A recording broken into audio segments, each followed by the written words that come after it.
Good morning, good morning. Welcome to Connect to Florida. So first off, let me tell you, I appreciate all of you who have either texted me or sent me an email saying, are you okay? Where are you? We haven't seen you for a while. So I haven't posted a video for a little over a week, I would say, and I appreciate you checking in on me. Everything is fine. I took a little vacation with the storms and everything going on. You know, I did a video a little over a week ago, kind of talking about after a storm hits, a big storm, and then we had two of them. So when that happens, what people don't always see on the news is that it is the worst part of the storm is after the storm, because you have intermittent internet, or no internet. You have intermittent cell phone or no cell phone. You have intermittent electric or no electric. And then many other problems, like a lot of water boils. There's just so many things. Your favorite stores, restaurants, how you live day to day changes, and many times it changes for months. I'll give you the example again of Hurricane Ian. It was a solid year before things felt even semi-normal. And that was where I live, in an area that we got a direct hit, but my personal house didn't take a direct hit. Like, I was not living in rubble like a lot of people are, like a lot of people on Fort Myers Beach were, and like people now once again in Fort Myers Beach are living, and many other areas. Minnesota Key, I can't even believe what that looks like. So I guess what I'm trying to say is the worst part of these storms most of the time is after the storm. We have seen, and probably will see again, where trash out at the street, you know how you've probably seen that on the news and in videos that you're watching, that people are asked to put all of their debris and their trash out at the curb. Let me tell you something, that trash might sit there for literally 2, 3, 4 months. That's what happens, especially when an area was hit widespread. There's just not enough people. So all of that said, lesson learned from Ian, and I got out of town, truthfully. So I just kind of wanted to touch on that. Now, the other thing I wanted to talk about is this is a situation where I did not want to be right on this, but I'm going to tell you something. Emotion aside, emotion removed, because at some point we do have to remove emotion and move forward with our lives and what we want to do moving forward for ourselves in terms of real estate investment. Whether we're going to invest or divest, we have to move forward. And the best time to do that is when you're emotionally detached from what's going on. So that's kind of what I want to talk to you all about right now. This is a situation that I did not want to be right on. But remember how I've been telling you for quite a while that 2025 is going to be the time to buy? Look at this. Between political environment, inflation, interest rates not coming down. Yes, they've come down from where they were before, but if they've come down from really high to high, who is that helping? I mean, not the buyer, that's for sure, if you need a loan. So that, and then what did we talk about months and months ago?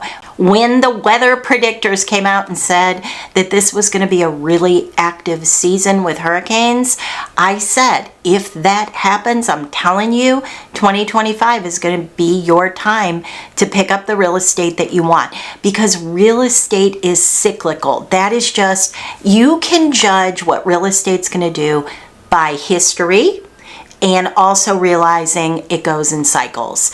You know, everything that goes up does come down. To what degree does it come down? That's always the crystal ball. That is always what we're trying to figure out. But let me tell you what, when you add in the fact that what we didn't think about some time ago was the fact that even last chance insurance companies like Citizens, they're having money issues. They don't want to insure people. So when you combine all of the problems, when you add a piece of bread, a piece of bologna, a slice of that plastic American cheese, and then you add the mustard, and boom, here comes the bread, the last piece of bread, guess what? You have yourself a sandwich, and that is what we have going on right now. If you understand my analogy, everything, sun, moon, stars, and Jupiter is lining up for 2025 to be the time to pick up real estate.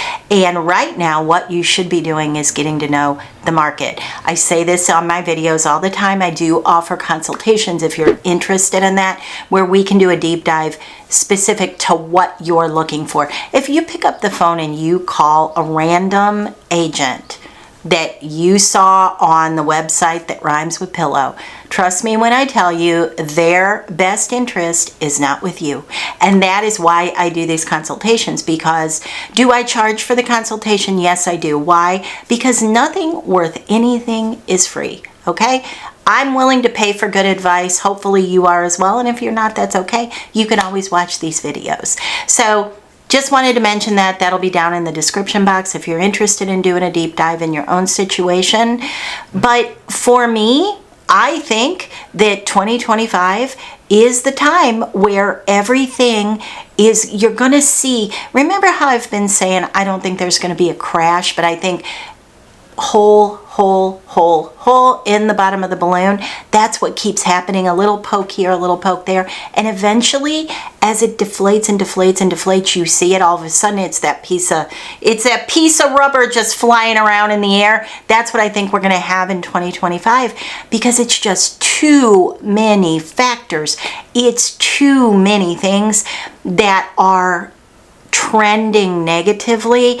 And when I look just this morning, it's 8 o'clock in the morning right now as I'm filming this video. As of this morning, 53, well, from midnight, I should say, 53 properties on the market. Many of these properties have hurricane damage.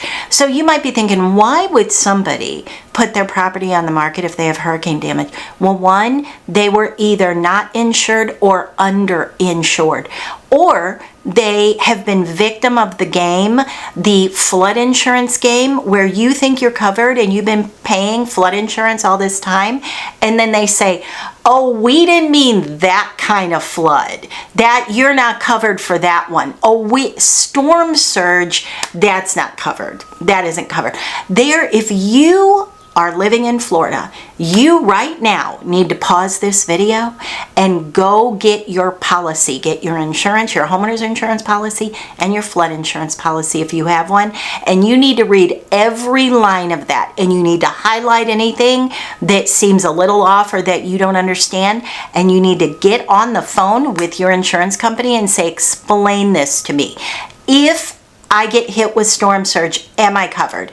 If this is rainfall flooding, am I covered? If this is sewer water, am I covered? Because that's what they do. Listen, that is what they do. So there's a lot of people out there. There are people that I personally have talked to that didn't know their roof was not covered. It wasn't even in their policy. They didn't know. Their insurance was so high, they assumed, why wouldn't you cover the roof? Well, guess what? The roof's not covered.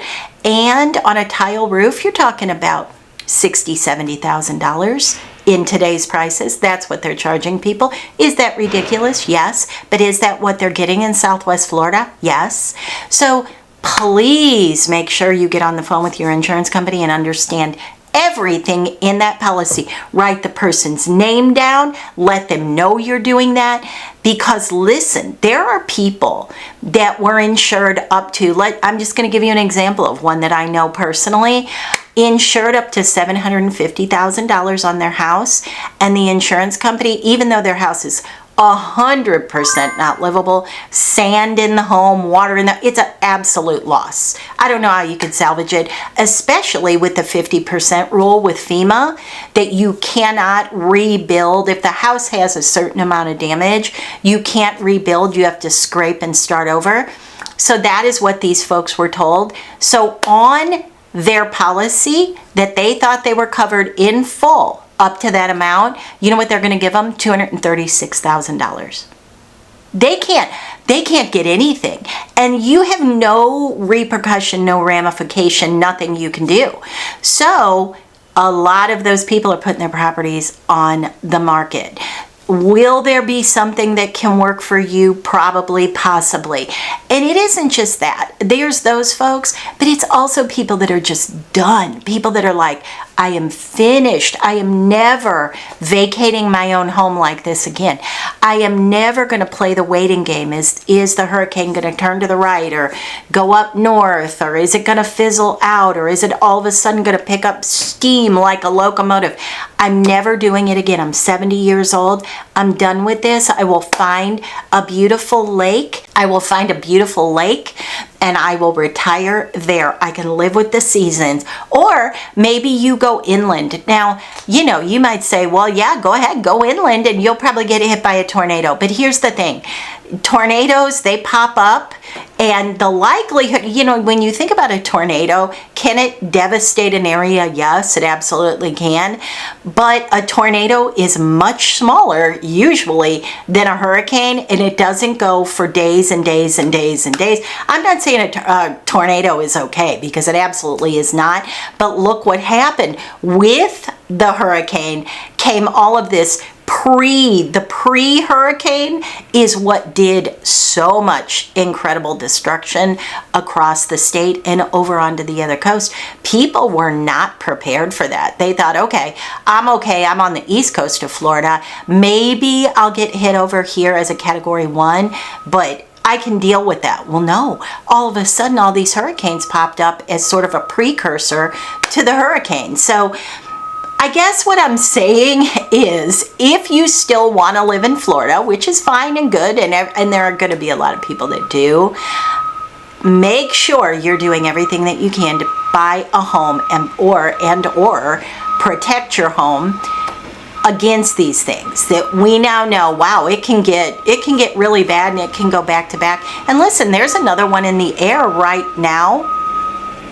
What is that behind me? So personally, I feel like if you go 4 or 5 miles inland, one example that I use a lot, even though there was a tornado that came down this direction, but if you go way inland, like in Estero, if you go way down Corkscrew, you're out of storm surge. You should be out of that catastrophic winds that kind of come off the coast. Could you still get hit with a tornado? Absolutely you could. These things can happen, but it's all about mitigation of risk. So I would just say, if you're still interested in Florida, I can tell you that there are a lot of people that are interested in selling.